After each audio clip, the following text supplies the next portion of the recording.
Once again, good morning and welcome to Christ the King Sunday. If Christ is King, then y'all are his royal subjects. Those who go about doing God's holy work, and let me begin by commending you, royal subjects, for all the wonderful work that you do. Take a moment to recall the many times this week that you perhaps were patient when you didn't want to be patient. Well, maybe it was biting your tongue instead of swearing at those congressmen on TV. Or when you didn't complain about something, but you looked the other way and tried to compliment instead of complain. Or maybe it was when you took that time to write or to call or to text or to email somebody whose day was brightened by your overture. These are all acts of love that you allow to overcome acts of selfishness. And that's what Jesus' royal subjects do. So congrats for all those times you put others before yourself. Or as I like to tell my 8-year-old, congratulations for listening to the good angel. On Christ the King Sunday, we remember all those things that made Christ the King. His coronation was not the result of a coup rooted in violence, corruption, greed, dishonesty, malice, belligerence, and brute force. No, what made Jesus king was populist goodwill, rooted in goodness and humility and generosity and selflessness. Jesus' overwhelming love. For the pinnacle act of love is giving ourselves for others to the point of our own demise, to our own death. And you and I do this more than we probably think we do. In fact, we often downplay it, or perhaps we just don't recognize it. When we fail to see that those small everyday acts and deeds that we do for others have this cumulative effect that results in real change in the world.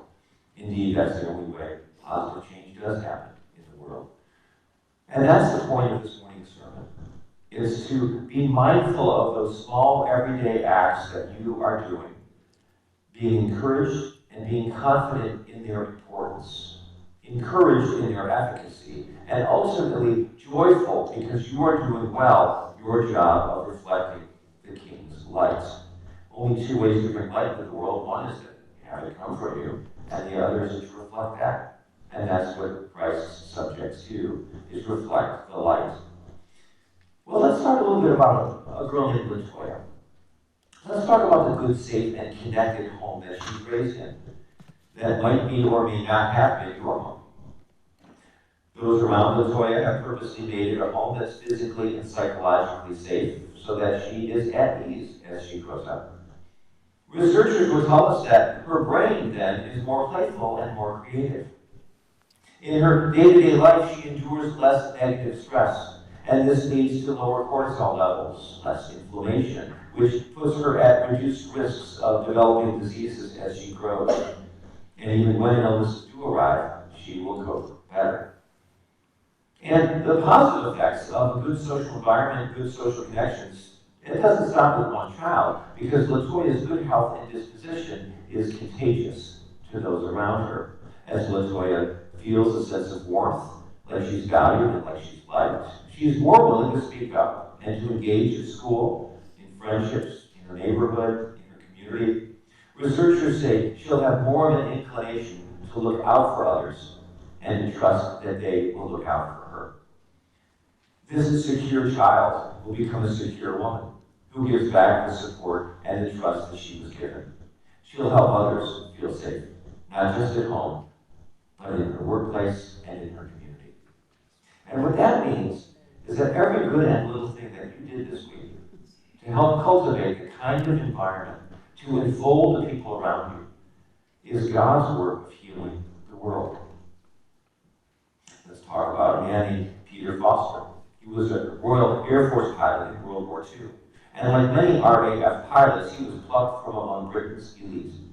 He was not only smart and in great physical shape, but he was dashing, and he was determined to do his part to win the war.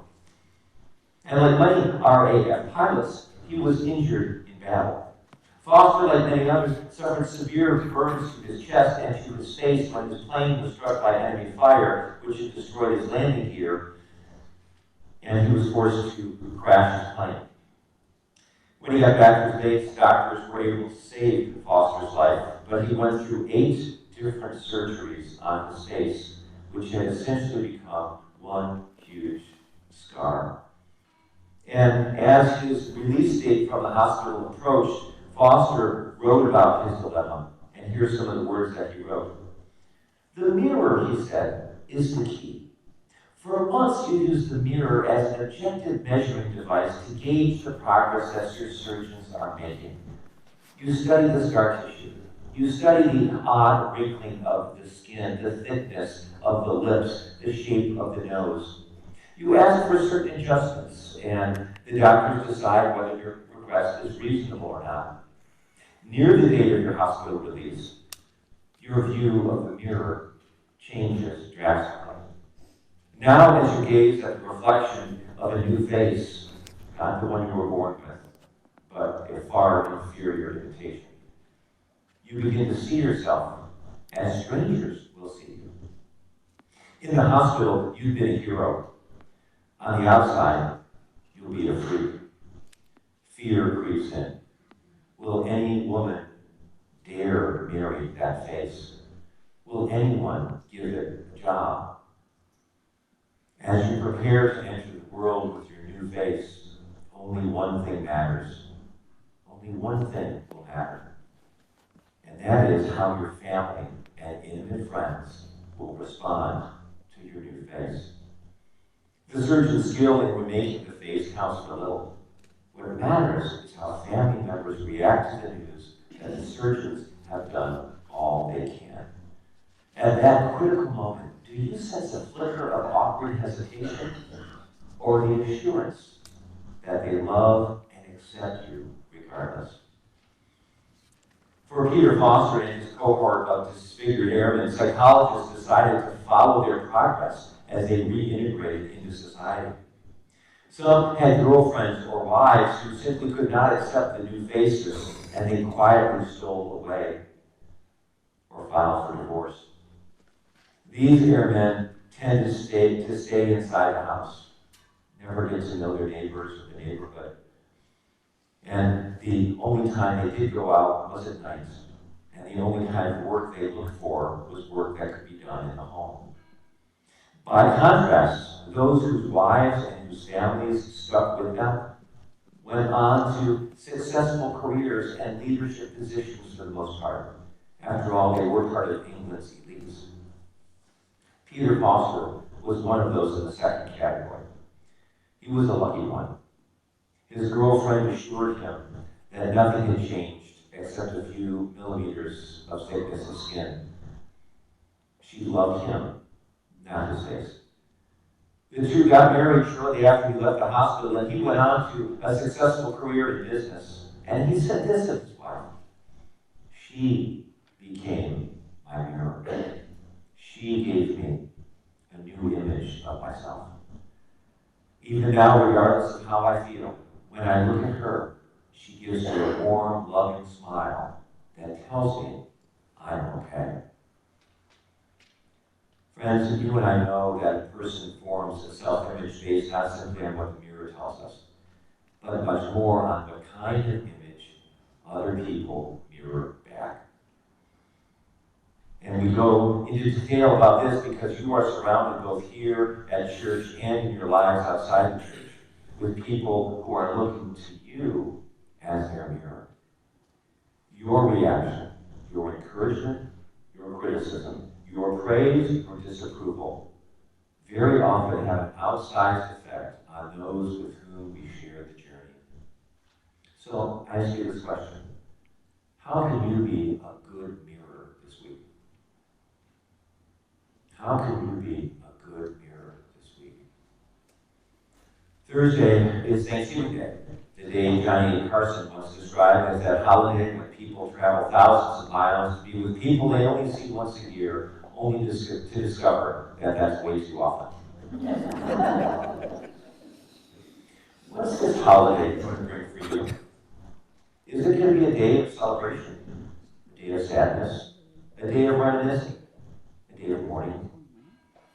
Let me close by offering two strategies for the King's royal subjects on this Christ the King Sunday. First, if there's a sadness that will appear for you this week, The best way to mourn is not to grieve, but to be thankful. Sure, our mourning reminds us of how beloved and missed a person, an object, a tradition, a space is in our lives.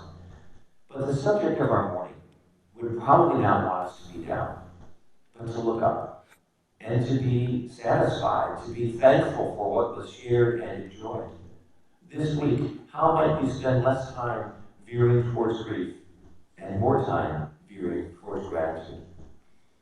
Second, as royal subjects who aim to reflect God's love to others, how might we be that good mirror that forms goodness around us?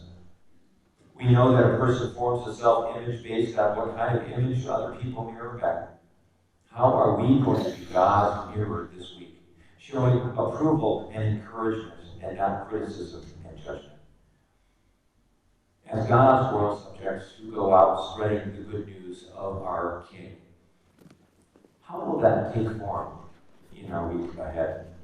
Friends, you and I know that every good and little thing we will do to cultivate an atmosphere that imitates what it might look like to be in God's court is really important. It's the opportunity to do God's work of healing the world. So let us be mindful of those small, everyday acts that you are doing and doing so well. And let us be confident in their importance, encouraged in their efficacy, and ultimately joyful because you are doing well your royal job of service.